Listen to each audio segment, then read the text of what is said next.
இவர் பார்த்தீங்கன்னாக்கும் இந்த டப்பில் ஃபுல்லாமே 100 கேஜி மருதாணியை வந்து கொட்ட போகிறாரு. கொட்டிட்டு இவங்க இருக்கிறவரை வந்து குளிக்க வைக்க போகிறாரு.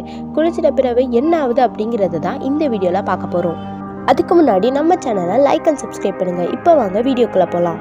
இப்போ பார்த்தீங்கன்னாக்கு 100 கேஜியில் உள்ள 2 மருதாணி மூட்டையை வந்து அந்த தண்ணியில் உள்ள டப்பில் வந்து கொட்டிட்டாங்க. அதுக்கப்புறம் அதை 4-5 பேர் சேர்ந்து கலக்குன்னு கலக்குறாங்க, நல்லா வந்து ஊற வைக்கிறதுக்கு. அதுக்கப்புறம் அவர் தூக்கி அந்த டப்பில் அப்படியே போட்டுட்டு குளிக்க வைக்கிறாங்க, நல்லாவே குளிக்க வைக்கிறாங்க.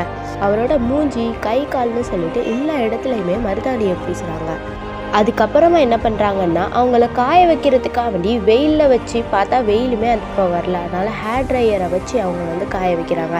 அதுக்கப்புறமா தனியாக ஒரு இடத்துல நிறைய பைப்ஸ்லாம் வச்சு அவரை காய வச்ச பிறகு நல்லாவே இவர் வந்து காஞ்சிட்டாரு. ஸோ இவரை குளிக்க வைக்கிறதுக்காக வேண்டி தனியாக வந்து தண்ணியை வச்சு அடிக்கிறாங்க. அடிச்சிட்ட பிறகு அவர் குளிச்சுட்டு பார்த்தா நம்ம நினச்ச மாதிரி அவரோட உடம்பு ஃபுல்லாகவே ஆரஞ்சு கலர் ஆகல, வெறும் கை கால் மட்டும்தான் ஆரஞ்சு கலராக ஆயிக்குது. இதை பற்றி நீங்கள் என்ன நினைக்கிறீங்க அப்படிங்கிறத கமெண்ட்டில் சொல்லிட்டு மறக்காமல் லைக் அண்ட் சப்ஸ்கிரைப் பண்ணுங்கள்.